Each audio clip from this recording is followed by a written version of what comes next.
And now we are coming to our keynote speaker. Meine Damen und Herren, es ist mir eine große Ehre, Ihnen nun den Gastredner vorzustellen, Professor Ron Hassner. Professor Hassner ist Universitätsprofessor für Politikwissenschaft sowie Vorsitzender der Helen Diller Family Chair in Israel Studies an der University of California, Berkeley. Er ist zudem Dekan der Berkeley Institute for Jewish Law and Israel Studies und Herausgeber der Buchreihe Religion und Konflikt der Cornell University Press. Professor Hassner untersucht die Rolle von Ideen, Praktiken und Symbolen in den Strukturen internationaler Sicherheit mit besonderem Fokus auf die Zusammenhänge zwischen Religion und Gewalt. Wir sind sehr dankbar, dass er heute hier ist und seine Expertise und seine Perspektive mit uns teilen möchte. Herr Professor Hassner, willkommen hier auf der Bühne.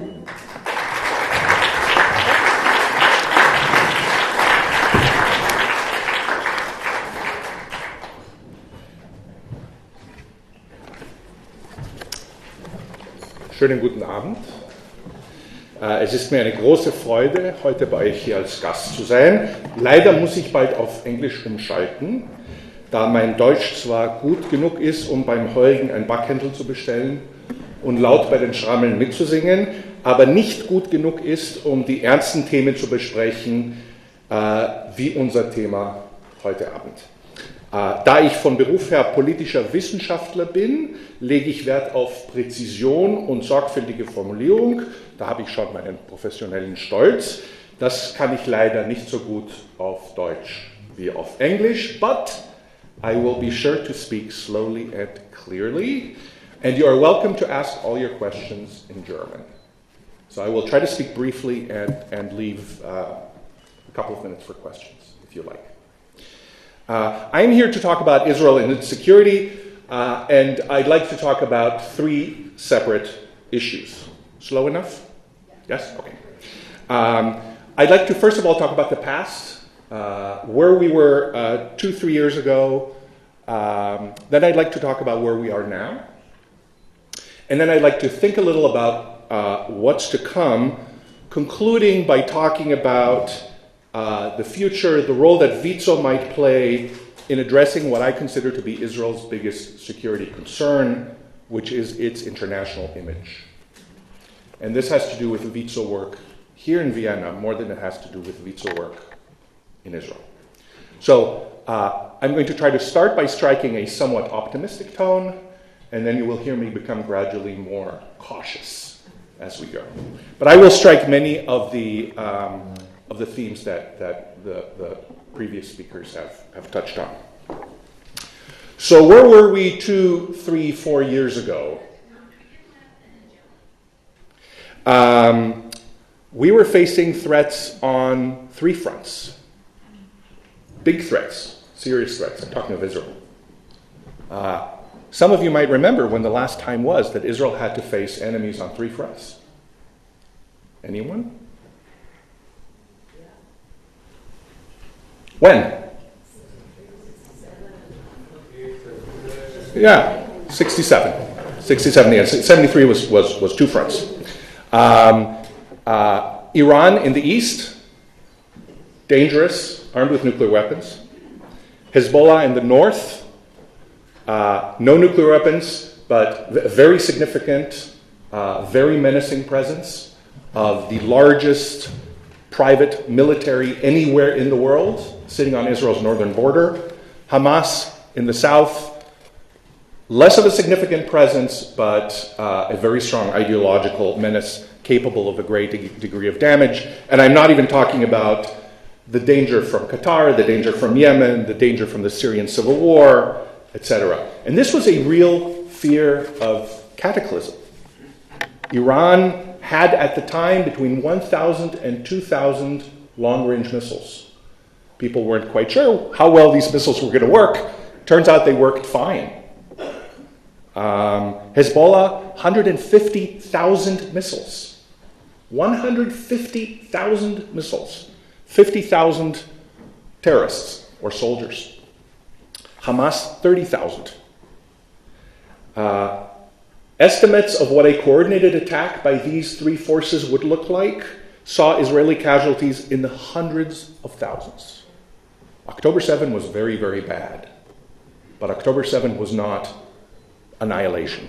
It was not 100,000s of dead.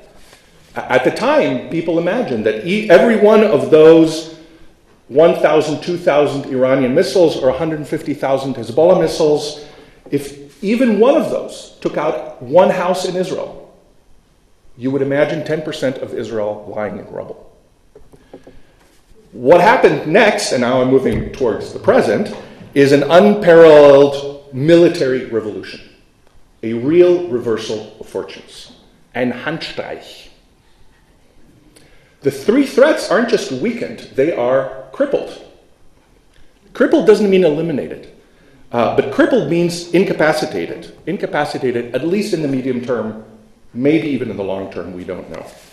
Hezbollah lost 5,000 militants and another 13,000 wounded. Now, I don't know if anybody in the room here has served, has completed military service and has an estimate, excellent, has an estimate about what percentage can a combat unit lose before it is incapacitated. Any combat unit, whether it's a platoon or 10%. At 10%, a combat unit essentially stops functioning on the battlefield. Germany and Austria surrendered in World War I because they lost 15% of their soldiers. And after a 15% loss, and everybody else who has to take care of the loss, and the loss is distributed across the entire system, so these are people in communication, these are people in intelligence, these are fighters, these are commanders. 15%, you can no longer function. Hezbollah lost 30% of its capacity. So it is essentially crushed. Not just with the famous pager walkie-talkie strike, but 600 strikes in Lebanon that eliminated weapons and infrastructure and tunnels and logistics and regional commanders.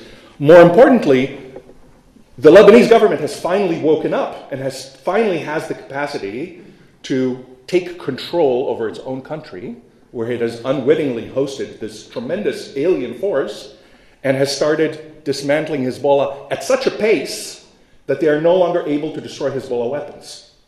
They've run out of explosives.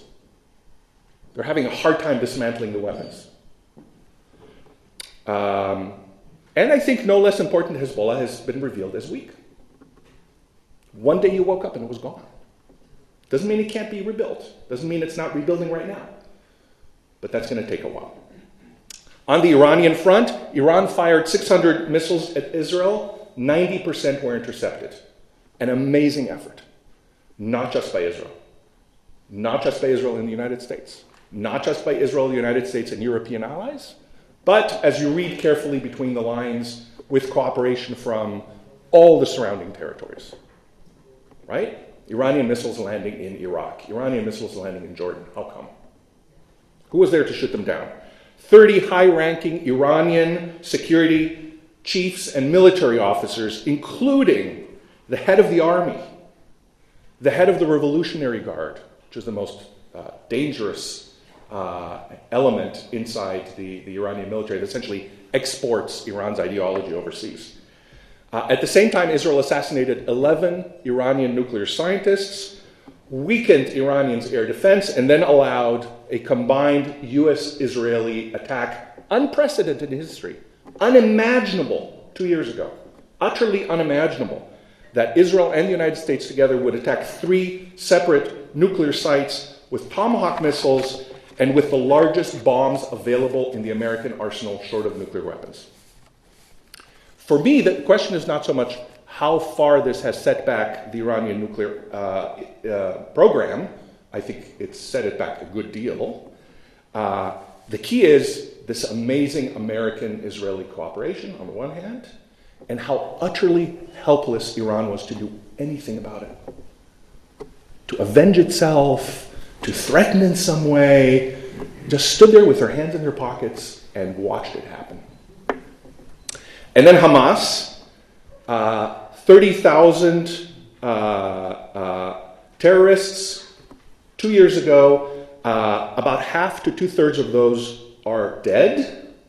2/3. Remember what I said before, just from studying military history. A military unit ceases functioning at 10%, maybe 15%. 66% of the Hamas fighting force is gone. No infrastructure, no command structure, most tunnels destroyed, no rockets fired at Israel in the last few months. In 2023, Hamas fired 12,000 rockets at Israel. In the last 6 months, a handful. There aren't any rockets left. They don't have the ability to fire them anymore. Israel has caused tremendous damage to Hamas, to Gaza, to the citizens of Gaza, tremendous destruction of property and economic harm. But at the same time, it has incapacitated Hamas's ability to harm Israel, and most importantly, and I'm going to summarize part of the talk here, Israel has reestablished deterrence. Deterrence in German? Abschreckung. Yeah, I think that's right. Any of you who have children at home know Abschreckung. It's the most important tool you could possibly have to prevent disaster. You know, sometimes when somebody is about to do damage, whether they're a terrorist in Israel or your own terrorist at home, sometimes you can catch them in the act and prevent it. Sometimes you can punish them afterwards, which is not very efficient. Abschreckung is key. And the biggest concern about October 7 was that we had lost our ability to deter. We were helpless. It took us days to respond. It took us hours to even understand what was happening. We abandoned citizens to their own devices. We appeared for the first time, to the tremendous joy of Hamas, as weak, feeble, easily knocked over, easily shaken. Nobody can say that today. Nobody can say that today. People, and there were many, including on my campus in California, who cheered October 7. Nobody can today say, you know what, October 7, that was an awesome idea. We should do one of those again. We have abschreckt them to the horizon and back again. So the three biggest threats that Israel faced in the last 5 years are unable to fight. Certainly not today, also not tomorrow. We can talk about 3, 4, 5 years from now. Their recovery might take a decade. We are looking at, in the case of Iran, in the case of Hezbollah, we're looking at Japan after Hiroshima. They are on their knees. Except Japan lost 4% of its fighting capability in World War II, and in the case of Hezbollah and Hamas, we're talking 30% and more. But they can recover. I mentioned before Austria and Germany's surrender after World War I. It didn't take 20 years, and there was a World War II. They were back on their feet again. Moreover, with every defeat of a rival, new opportunities emerge for new enemies, for new threats, for new concerns. The minute World War II was over, the Cold War starts. Your friends yesterday in the Soviet Union are your enemies tomorrow. Iran is a big threat until recently because Iraq was eliminated as a threat 30 years ago. If not for that elimination, we don't have a new threat. So the question is, who's next? What's the next threat? What's the next danger? How do we best prepare for it? So, part 3. My talk, like Gaul, is divided into 3 parts. Nobody read Julius Caesar? No? Okay. I'll keep going. So, never mind world wars. What is the best metaphor to try to understand the moment we are at and how we prepare for the coming years? So, one possible metaphor is 1967, the great year of upheaval. 1 minute, Israelis are facing imminent destruction coming from 3 directions. The next minute, Israel has quadrupled in size, and its enemies are begging to surrender. And we expand further, and we conquer more, and sure, we scare the hell out of our enemies, but it's a moment of glory and success. We revel in the death of Hezbollah, we revel in the surrender of Hamas, we render in the disarming of Iran.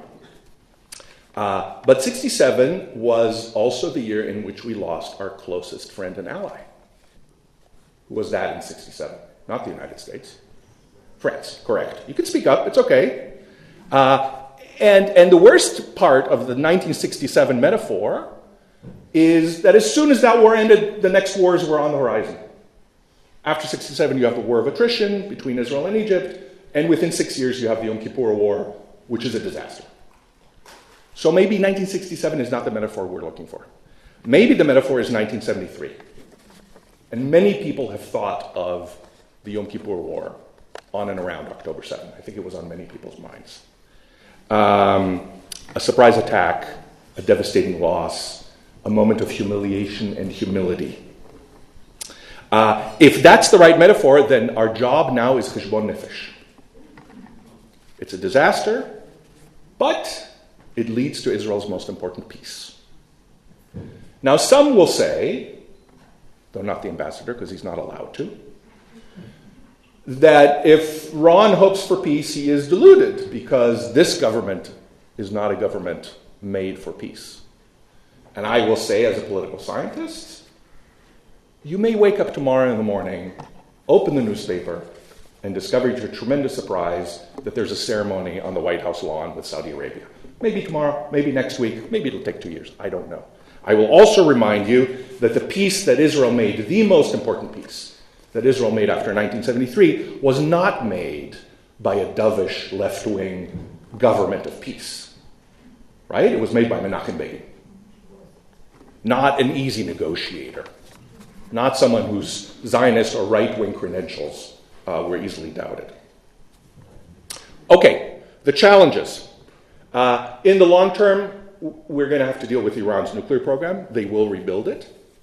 But at least we don't have to listen to the nonsense anymore about how they don't even intend to have a nuclear program. Like we all know now, right? We don't have to play this game anymore.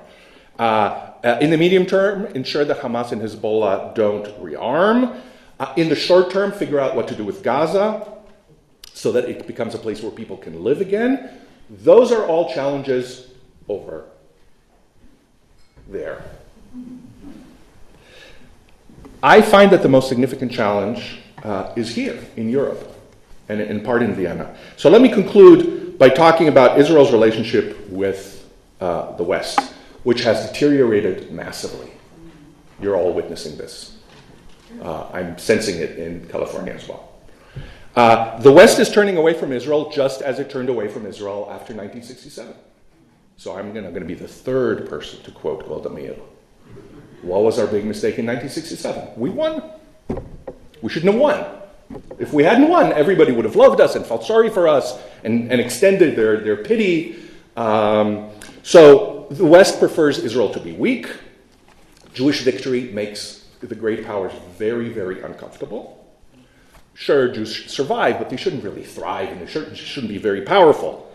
The stronger Israel, the less sympathy it will get, which is fine. Golda Meir number 4, right? I'd rather win and not have your sympathy than lose and have you on my side. And by the way, there's a parallel here to European attitudes about the United States. There's sort of a suspicion, a European suspicion of both Israel and the United States. Why? Success. Power. America leads where Europe is afraid to lead. And so there's a certain amount of jealousy here, I think as well. And I think that's also in part why the European Union, although not the people in this room, are somewhat suspicious of Israel. It's going really well, by and large. Knock on wood. The second reason why Europe has turned against Israel, we need to be honest about this, are the tremendous human costs of the war in Palestinian lives. Certainly, Hamas numbers are vastly exaggerated. Vastly. We know this from prior wars. But even if Palestinian losses are only half of what Hamas claims, it is more than the sum of all prior Israeli-Palestinian violence. Pile on top of each other every violent incident in the history of Israel and the Palestinian people, starting with the Hebron massacres in 1929, through 1948, through 1967, through 1973, First Intifada, Second Intifada, Sabra and Shatila, pile all these on top of each other. and you don't get the last 2 years in Gaza, which has been really tremendous destructive, plus false propaganda about starvation and genocide, all of which give European audiences even bigger reasons to hate. And the third reason why the West has turned against Israel is that the West has turned against the West. It has turned against itself. There's a new generation arising in the West that resents liberalism, resents capitalism, resents patriotism. The censorship and racism that we've come accustomed to from the right is now coming from the left. We now have progressives. They come by different names in different countries. The New Left, and come all sorts of names, think that it's okay to control language, to discriminate against people based on their skin color, but it's nice discrimination, right? To discriminate against people based on their gender or their age, that it's okay to hate millionaires because they're successful, that it's okay to hate the military and the police. This is a new left that is close-minded, anti-democratic, and very often anti-Semitic.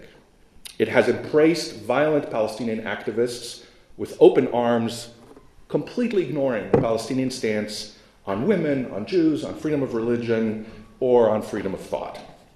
Most of all, this is a left that hates power. Anything that is powerful is disdainful. That left is weak because it hates power.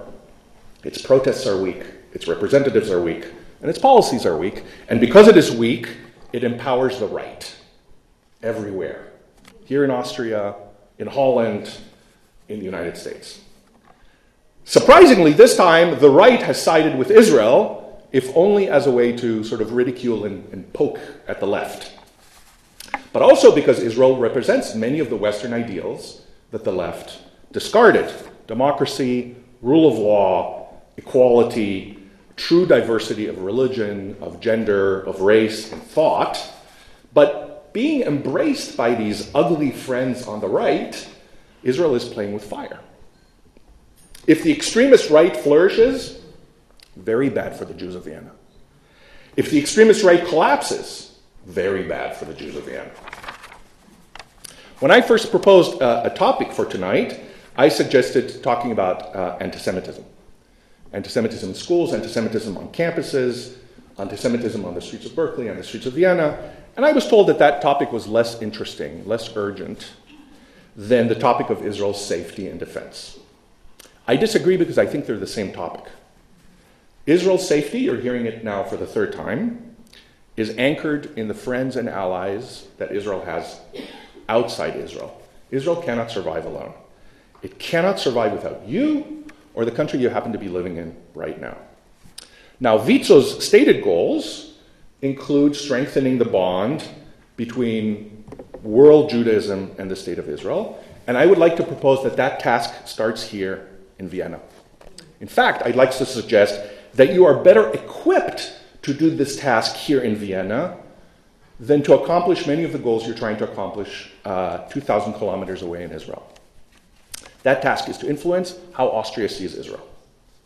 And that's not just one battleground. That is multiple battlegrounds at the same time. It is a battle over school books. I don't know when you last looked into what Austrian children are taught in elementary school and in middle school about Judaism, about the Holocaust, about Middle East history. Schools that brainwash 12-year-olds and 15-year-olds and 18-year-olds about colonialism and denies the Jewish link to the homeland. It's a battle in parliament. It's a battle among trade unions. It's a war that takes place in cultural institutions and social movements. All of these have shown a sort of knee reflex sympathy towards anti-Israeli forces. Every Marxist museum curator loves Palestine. Every anarcho-feminist film producer loves to hate Israel. Every seasick Swedish environmentalist rallies for a ceasefire in Gaza without even knowing where it is on a map. It's a war over universities, and not just at my home institution, where it's a famous war, but here, too, at the University of Vienna. This University of Vienna, as best as I can tell, has one professor who teaches about Israel. Her name is Sandra Goldstein. There's nobody at this university to teach Austrian students about Israeli politics or Israeli policy or Israeli security. Why? Because you haven't made sure that there is one. You. That needs to happen. It took a very long time to get a chair in Israel studies at my university. I'm very honored to hold it. It took a lot of work. It took many years. And now there are people at Berkeley, myself included, who teach American students about Israel. There's nobody here to do this. There is a very nice Center for Israel Studies, unaffiliated by the university, and as best as I can see, not supported by WIZO. How can you expect students in Austria to understand the conflict over there if nobody here teaches them about it? So I think your contributions in Israel have been tremendous. You've shown tremendous generosity to Israeli women, to Israeli children, to the poor, to the elderly, to victims of war. And in those acts of charity, you have worked side by side with Israel, supporting the state and being supported by the state at every step. But there is a place where Israel cannot be expected to work with you quite to the same extent, and that's here in Vienna. It's far. They sent their very best ambassador. But it's a reach. The Israeli Ministry of Interior does not reach here. The Israeli Ministry of Education does not reach here, let alone the Israeli army or the Israeli police. That is a front in the war that is really entirely your responsibility. How people see Israel or talk about Israel or vote about Israel here should, in my mind, be your greatest priority. Nächstenliebe beginnt zu Hause. Und ich schlage vor, dass Israelliebe auch zu Hause beginnt. Die weisen Rabbiner des Judentums sahen ein, dass es zu viele arme Leute auf der Welt gibt und dass man nicht alle zur gleichen Zeit füttern kann. Oder kann ich sagen? Wo fängt man an? Der Talmud antwortet, Bava Metzia 71a, Aniei irecha kodmim. Die Armen deiner Stadt haben Vorrang. Weshalb? Weil das Unterstützen von Armen auf Distanz fast zu leicht ist. Man schickt das Geld in die Ferne und sieht weder die schlechte noch die gute Konsequenz. Die Armen meiner Stadt im Gegensatz sehe ich jeden Tag. Ich merke ihre Not und weiß sofort, falls meine Wohltat nicht genügt oder falsche Form annimmt. Ich glaube, das gilt auch für Israel Wohltätigkeit. Okay. Wien ist meiner Meinung nach die allerwichtigste Front, weil es die Kampfzone ist, in der ihr viel besser ausgestattet seid als jeder Israeli. Ihr kennt die Probleme besser, ihr habt die Kontakte, ihr habt den Einfluss und das ist ein Einfluss, von dem ein Außenseiter nur träumen kann. Ja, es wäre natürlich wichtig, dass WIZO weiter für Israel in Israel kämpft. Ich finde, es wäre umso wichtiger, dass WIZO für Israel in Wien kämpft und ich danke euch.